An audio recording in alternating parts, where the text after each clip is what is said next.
आइए इस वीडियो में हम बात करने वाले हैं नेशनल इनकम के मेजरमेंट की। तो हम बात करते हैं कि नेशनल इनकम को 3 अलग अलग मेथड से मेज़र किया जाता है। प्रोडक्ट मेथड, जिसको वैल्यू एडेड मेथड भी कहते हैं, साथ साथ में होता है income method and expenditure method. आज के इस वीडियो में हम बात करने वाले हैं वैल्यू एडेड मेथड या प्रोडक्ट मेथड की, कि वैल्यू एडेड मेथड या प्रोडक्ट मेथड से हम नेशनल इनकम को कैसे मेज़र करते हैं। तो देखिए, पहले हम बता दें कि प्रोडक्ट मेथड को वैल्यू एडेड मेथड भी कहा जाता है। और वैल्यू एडेड मेथड का मतलब होता है कि इसमें हम टोटल वैल्यू एडिशन निकालते हैं, यानी कि एक साल में किसी भी इकोनॉमी में सारे सेक्टर्स के द्वारा या सारी प्रोड्यूसिंग यूनिट्स के द्वारा टोटल जितनी भी वैल्यू ऐड होती है उसको ही वैल्यू एडिशन कहा जाता है। तो देखिए, इट मेजर्स नेशनल इनकम, यानी कि वैल्यू एडेड मेथड जो करता है, मेजर करता है नेशनल इनकम को in terms of value addition, यानी कि टोटल जितनी भी वैल्यू एडिड हुई है सारी प्रोड्यूसिंग यूनिट्स के द्वारा, टोटल जितनी भी वैल्यू ऐड हुई है सारी प्रोड्यूसिंग यूनिट्स के द्वारा एक साल में उसके थ्रू ये मेज़र करता है नेशनल इनकम को। अब हम ये बात करते हैं वैल्यू एडिशन है क्या। देखिए, एक नंबर में क्वेश्चन आता है, what do you mean by value addition. तो value addition is the difference, ये क्या होता है, it is the difference between value of output and intermediate consumption. It is the difference between value of output and intermediate consumption. अब पहले मैं आपको detail से समझा देता हूँ कि वैल्यू ऑफ आउटपुट को हम कैसे समझें। मान लीजिए एक कारपेंटर है, बढ़ई है, जो फर्नीचर बनाने जा रहा है। तो जो वो बना रहा है वो है वैल्यू ऑफ आउटपुट, वो बना रहा है फर्नीचर, ठीक है। और फर्नीचर को बनाने के लिए उसे मटेरियल चाहिए बाज़ार से, तो जो बाज़ार से सामान वो खरीद रहा है फर्नीचर बनाने के लिए उसको कहते हैं इंटरमीडिएट कंजप्शन, यानी कि इसको परचेज़ कहा जाता है। अपने प्रोडक्ट को बनाने के लिए हम बाज़ार से जो कुछ भी खरीदते हैं उसको हमारी परचेज़ कहते हैं और इसी को इंटरमीडिएट कंजप्शन में रखा जाता है। अब मान लीजिए इस कारपेंटर ने 50,000 रुपये का सामान लिया और 1 लाख का फर्नीचर तैयार किया। 50,000 का सामान लिया, यानी कि 50,000 की परचेज़ की, जिसको इंटरमीडिएट कंजप्शन कहा गया, और 1 लाख का फर्नीचर तैयार किया। तो वैल्यू ऑफ आउटपुट कितनी हो गई, 1 लाख। और कितने की खरीद की थी, 50,000। तो 1 लाख माइनस 50,000 तो बराबर क्या आ जाता है, 50,000 आ जाता है वैल्यू एडिशन। यानी कि बाजार से रॉ मटेरियल लिया 50,000 का और उससे हमने प्रोडक्ट तैयार किया 1 लाख रुपए का। तो टोटल जो प्रोडक्ट तैयार किया है उसकी अमाउंट में से जो हमने परचेज़ किया था उसको माइनस कर दीजिए, आपका वैल्यू एडिशन निकल जाता है। तो वैल्यू एडिशन तो आ गया। अब बात यहाँ आती है वैल्यू ऑफ आउटपुट को कैसे मेज़र कर। तो वैल्यू ऑफ आउटपुट में क्या होता है, देखिए, हमने जो बनाया, मान लीजिए हमने जो 1 लाख रुपए के लिए बनाया वो सोफ़ा बनाए हैं और एक सोफ़ा सेट 10,000 रुपये का है। तो 10 सोफ़ा सेट हमारे पास है, इसमें से 7 बिक गए हैं और 3 हमारे पास बचे हुए हैं। तो देखिए, ये क्या बताता है, ये बताता है कि टोटल वैल्यू ऑफ आउटपुट कितनी हुई। इसको निकालने का फॉर्मूला है sales plus change in stock. क्या फॉर्मूला है, sales plus change in stock. तो अगर आपको कहा गया वैल्यू एडिशन निकालिए तो आप निकालेंगे value of output minus intermediate consumption. और अगर आपसे कहा गया वैल्यू ऑफ आउटपुट निकालिए तो इसका फॉर्मूला होता है sales plus change in stock. और चेंज इन स्टॉक का फॉर्मूला क्या होता है, closing stock minus opening stock. तो क्लोजिंग स्टॉक में से ओपनिंग स्टॉक को माइनस कर दीजिए, आपका क्या निकल जाएगा, चेंज इन स्टॉक निकल जाएगा। अब एक बात का और ध्यान रखना है कि वैल्यू एडिशन को हम यहाँ कहेंगे GVAMP, gross value addition at market price, हम यहाँ पर मानेंगे। यानी कि हमें प्रोडक्ट मेथड या वैल्यू एडिड मेथड से न्यूमेरिकल निकालने के लिए GVAMP निकालना होता है, ग्रोस वैल्यू एडिड निकालना होता है, जिसका फॉर्मूला लिखते हैं वैल्यू ऑफ आउटपुट या sales plus change in stock भी लिख सकते हैं, माइनस इंटरमीडिएट कंजप्शन। और चेंज इन स्टॉक का फॉर्मूला होता है closing stock minus opening stock. तो जल्दी से आप इसका एक स्क्रीनशॉट लीजिए और इनको कॉपी में नोट कर लीजिएगा ताकि क्वेश्चंस को समझने में आपके लिए आसानी हो सके। तो पहली बात तो ये हो गई कि वैल्यू एडेड मेथड क्या है। एक साल में हमारे देश में टोटल प्रोड्यूसिंग यूनिट्स के द्वारा टोटल जितनी भी वैल्यू ऐड हुई है उसको वैल्यू एडिशन कहते हैं। और वैल्यू एडिशन डिफरेंस होता है वैल्यू ऑफ आउटपुट और इंटरमीडिएट कंजप्शन का। इंटरमीडिएट कंजप्शन बताता है हमारे द्वारा की गई टोटल परचेज। अब अगर हम बात करते हैं वैल्यू ऑफ आउटपुट क्या है, तो वैल्यू ऑफ आउटपुट टोटल होता है sales plus change in stock का। और चेंज इन स्टॉक बनाने का फॉर्मूला होता है closing stock minus opening stock. और अगर ये आपको क्लियर हो जाता है तो आप न्यूमेरिकल को इजीली कर लेंगे। तो आइए समझते हैं वैल्यू एडिड मेथड के न्यूमेरिकल्स को। तो आइए सीखते हैं न्यूमेरिकल को। तो सबसे पहले न्यूमेरिकल करने से पहले हम वही बात कर रहे हैं, देखिए फॉर्मूला याद रखना है बस। Gross value added at market price का फॉर्मूला है sales plus change in stock minus intermediate consumption, हमारा फॉर्मूला है। और sales plus change in stock को हम कहते हैं वैल्यू ऑफ आउटपुट। मान लीजिए एक क्वेश्चन में आपको कहा गया है कि calculate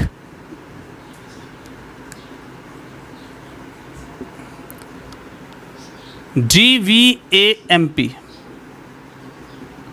gross value added at market price आपको क्या करना है, कैलकुलेट करना है। नाउ यहाँ पर जो वैल्यूज़ दी गई हैं आपको दिया गया है sales 200, change in stock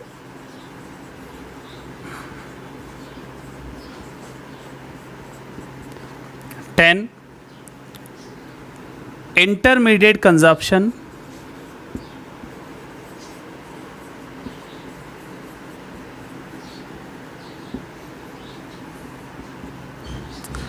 70 and depreciation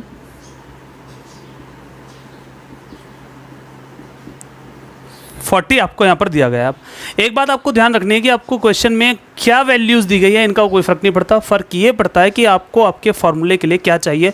और क्योंकि वैल्यू एडेड मेथड का फॉर्मूला है GVAMP निकालना, जिसके लिए हमें सेल्स चाहिए, चेंज इन स्टॉक चाहिए और इंटरमीडिएट कंजप्शन, बस ये 3 चीज़ें हमें चाहिए, इसके अलावा हमें कुछ और नहीं चाहिए। तो जो भी कुछ एक्स्ट्रा दिया जाता है आपको उनको पिक नहीं करना है, सिर्फ वो वैल्यूज़ लीजिए जिनकी आपको रिक्वायरमेंट है। मोस्टली बच्चे ये एरर कर देते हैं और क्वेश्चन जो है गलत हो जाता है। तो देखिए हमें GVAMP निकालना है और क्योंकि GVAMP निकालने का फॉर्मूला बहुत साफ साफ है, मैं शॉर्ट में लिख रहा हूं, sales plus change in stock minus intermediate consumption हमारा फॉर्मूला है। सेल्स और चेंज इन स्टॉक टोटल होता है वैल्यू ऑफ आउटपुट का और इंटरमीडिएट कंजप्शन हमारी टोटल परचेजेस को बताता है। तो सेल्स यहां पर अगर हम देखते हैं तो कितनी आ गई है, 200 हमारे पास सेल्स दी गई है, plus change in stock already दिया गया दैट इज 10। अगर ना होता तो आप क्लोजिंग स्टॉक में से ओपनिंग स्टॉक को माइनस करके चेंज इन स्टॉक निकालते। तो sales plus change in stock minus intermediate consumption, और इंटरमीडिएट कंजप्शन हमको कितना दिया गया है, इंटरमीडिएट कंजप्शन दिया गया है 70। और क्योंकि डेप्रीशिएशन की हमारे इस क्वेश्चन में कोई रिक्वायरमेंट नहीं है तो हम उसको पिक नहीं करेंगे, यानी कि अपने क्वेश्चन को हम गलत नहीं करेंगे। तो यहाँ पर आ जाता है 200 प्लस 10 210 माइनस 70, टोटल आ जाता है 140 और that is the right answer. हमारा आंसर आ गया है GVAMP is equals to 140 and that is the right answer. तो कई बार क्या होता है कि बच्चे एक्स्ट्रा वैल्यूज़ को देखकर उनको भी पिक कर लेते हैं और ऐसे में उनके क्वेश्चन जो है गलत हो जाते हैं। तो आपको ध्यान रखना है कि जिस चीज़ की रिक्वायरमेंट है कोई केवल वही वैल्यूज़ आप लोग पिक करेंगे, एक्स्ट्रा किसी भी वैल्यू को आप पिक नहीं करेंगे। तो आई होप कि ये क्वेश्चन आपको समझ में आ गया। तो आइए समझते हैं क्वेश्चन नंबर 2 को। तो नेक्स्ट क्वेश्चन में क्या दिया गया है, हमें NVAMP निकालना है। अब तक हम निकाल रहे थे gross value added at market price, लेकिन अब हमें निकालना है net value added at market price. तो आइए net value added at market price निकालते हैं। बट एक बात ध्यान रखेंगे, हम इसे डायरेक्ट नहीं निकालने वाले हैं पहले, क्योंकि वैल्यू एडेड मेथड का फॉर्मूले में हमें GVAMP ही चाहिए। तो पहले आप GVAMP को ही कैलकुलेट करने वाले हैं, और क्योंकि हमें जो कंपोनेंट्स दिए गए हैं वो GVAMP की दिए गए, तो पहले हम निकालेंगे gross value added at market price. इससे क्या फ़ायदा होगा, क्योंकि अगर आपका GVAMP ठीक हो जाता है तो NVAMP के ठीक होने के चांसेस और ज़्यादा बढ़ जाते हैं, और इससे क्या होगा, स्टेप मार्किंग में हमें नंबर भी ज़्यादातर मिल जाएंगे। तो GVAMP निकाल लेते हैं। GVAMP का फॉर्मूला क्या है, सेल्स देखिए कितनी है 100, तो sales plus change in stock minus intermediate consumption हमें चाहिए। सेल्स हमारे पास कितनी आ जाती है, सेल्स हमारे पास आ जाती है 100 प्लस चेंज इन स्टॉक हमारे पास नहीं दिया गया है, लेकिन मैंने कहा था क्लोजिंग स्टॉक में से ओपनिंग स्टॉक को माइनस कर दीजिए, आपका चेंज इन स्टॉक निकल जाएगा। तो क्लोजिंग स्टॉक कितना है 45, ओपनिंग स्टॉक कितना है 25, तो यहाँ फॉर्मूला बन जाता है 45 माइनस 25 माइनस इंटरमीडिएट कंजप्शन कितना है 40 है। डेप्रीशिएशन की हमें अभी कोई ज़रूरत नहीं है तो हम उसको ऐड नहीं करेंगे यहाँ पर। Now 100 plus 45 minus 25 that is 20 minus 40, यानी कि अगर हम बात करते हैं तो 120 माइनस 40 इज इक्वल्स टू कितना आ जाता है 80 आ जाता है। ये 80 हमारे पास क्या आ जाता है, GVAMP हमारे पास कितना आ जाता है 80 आ जाता है। तो पहली बात तो क्लियर हो गई कि हमने GVAMP निकालना है। अब इस GVAMP को हम कन्वर्ट करेंगे NVAMP में, यानी कि नेट वैल्यू एडिड में कन्वर्ट करेंगे GVAMP को।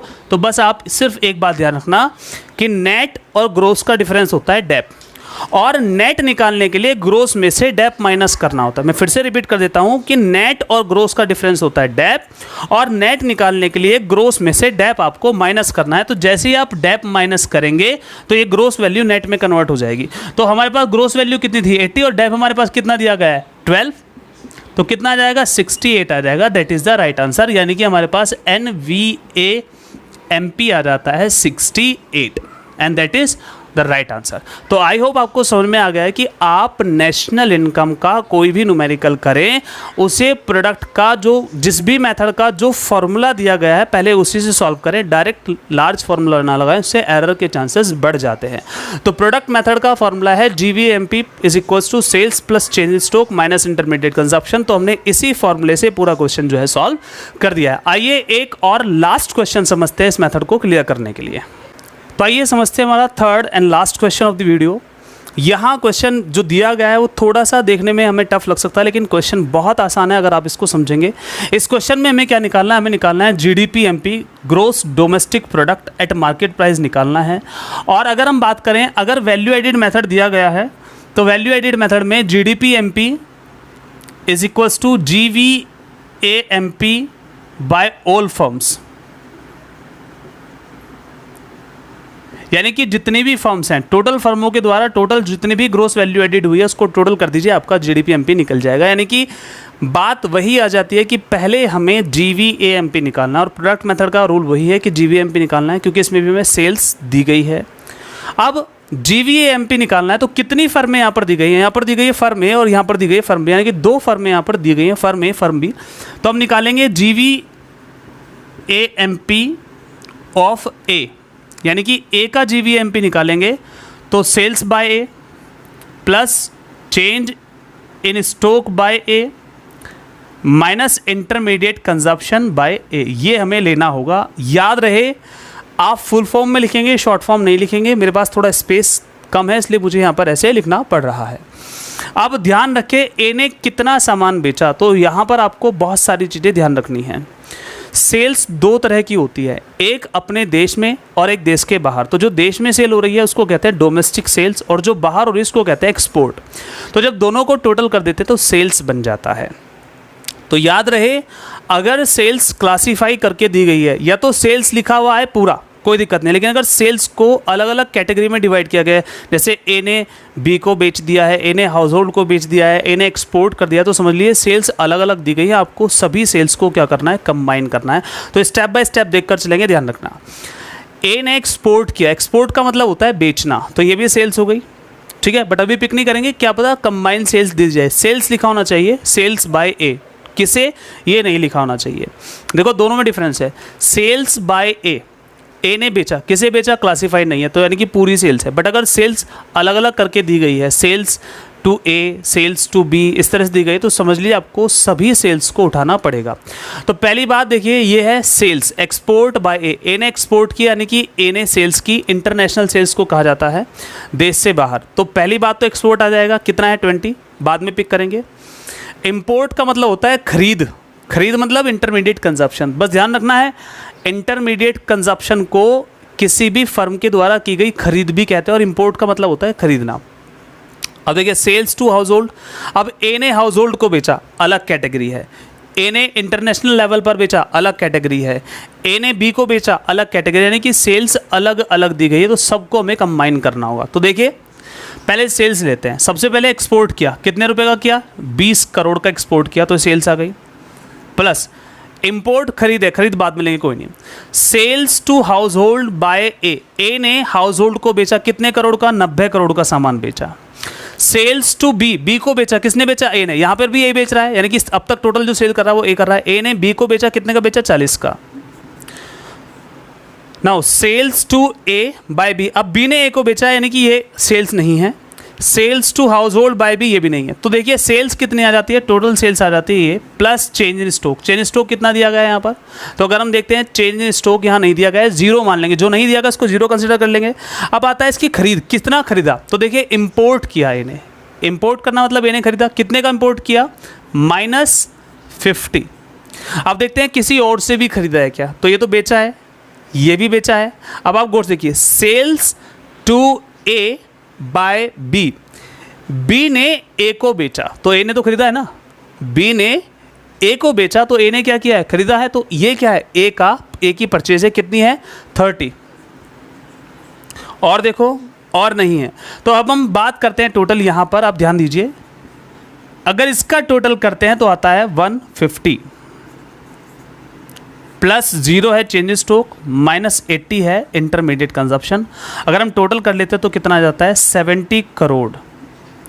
यानी कि जो ए की ग्रोस वैल्यू एडेड है वो 70 करोड़ रुपए। मैं एक बार फिर से समझा देता हूँ। सेल्स का मतलब होता है टोटल सेल्स, और सेल्स दो कैटेगरी की होती है, डोमेस्टिक और एक्सपोर्ट। अगर सेल्स नहीं दी गई है और सेल्स को कैटेगरी वाइज दिया गया है कि एक्सपोर्ट किया है, बी को बेचा है, हाउस होल्ड को बेचा है, तो आपको उन सभी सेल्स को कंबाइन करना होगा, तब क्वेश्चन को सॉल्व किया जा सकता है। यहाँ थोड़ा सा दिमाग लगाने की जरूरत है, यानी कि थोड़े से आपको एफर्ट्स करने पड़ेंगे। तो मैंने ऑलरेडी बता दिया है एक्सपोर्ट का मतलब होता है बेचना, तो यहाँ पर भी सेल्स है। Sales to household by A ने हाउस होल्ड को बेचा, यहाँ पर भी सेल्स है। Sales to B by A ने बी को बेचा, तो यहाँ पर भी सेल्स है। हमने तीनों का टोटल ले लिया है यहाँ। उसके बाद कहें हम चेंज इन स्टॉक नहीं आया तो 0 रख लिया। और उसके बाद अगर हम कहें इंटरमीडिएट कंजप्शन, तो जो इंटरमीडिएट कंजप्शन है वो है खरीद। कहाँ से खरीदा? इंपोर्ट किया, खरीदा कितने का? 50 करोड़ का। उसके बाद बी से खरीदा कितने का? 30 करोड़ का। तो टोटल खरीद हो गई ये। तो यहाँ हमारे पास कितना आता है? GVAMP आ जाता है 70 करोड़। अब हम निकालते हैं GVAMP बाय बी। बी की GVAMP निकालते हैं क्या? फॉर्मूला वही है, sales by B plus change in stock by B minus intermediate consumption by B. अब बी ने जहाँ जहाँ बेचा उठा लीजिए। ये बी का नहीं है, यानी कि ये नहीं आएगा, ये नहीं आएगा। Sales to household by A नहीं आएगा। Sales to B by A, अब देखो ये आ गया। सेल्स टू बी, बी को बेचा, किसने बेचा? ए ने, यानी कि बी ने खरीदा, तो ये इसकी हो गई परचेज। परचेज किस में आती है? इंटरमीडिएट कंजप्शन में आती है, बाद में उठाएंगे। Sales to A by B, B ने ए को बेचा, ये इसकी सेल्स आ गई, कितनी है? 30 crore. Sales to household by B, B ने हाउस होल्ड को बेचा, ये भी इसकी सेल्स है, कितनी है? 60 करोड़। तो टोटल सेल्स कितनी आ गई? ये चेंज इन स्टॉक कितना है? 0। इंटरमीडिएट कंजप्शन कहाँ से खरीदा? तो देखिए दे रखा है इंटरमीडिएट कंजप्शन की ए से खरीदा है बी ने, ये इसकी परचेज है, कितनी है? 40 करोड़।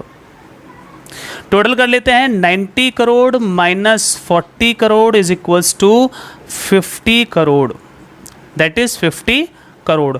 अब देखिए दोनों की वैल्यूज आ गई हैं। इसकी वैल्यू है 70 करोड़, इसकी वैल्यू है 50 करोड़। और हमारे रूल में क्या मांगा गया है? GDPMP मांगा गया है। तो टोटल जितनी भी GVAMP है उसको टोटल कर दीजिए। GVAMP by A plus GVAMP by B, यानी कि GDPMP is equals to GVAMP by A plus GVAMP by B. Total कर दीजिए, आपका आंसर आ जाएगा। कितना है? 70 plus 50 is equals to 120 crore, and that is done. और आप ऐसे बहुत आसानी से इन क्वेश्चंस को कर सकते हैं। अगर वीडियो पसंद आई तो वीडियो को लाइक और शेयर जरूर करें, लाइक करें, कमेंट करें, चैनल पर नहीं है तो सब्सक्राइब करें, और अगर कोई बात आपको क्लियर नहीं है तो हमें कमेंट करें। Thank you for watching.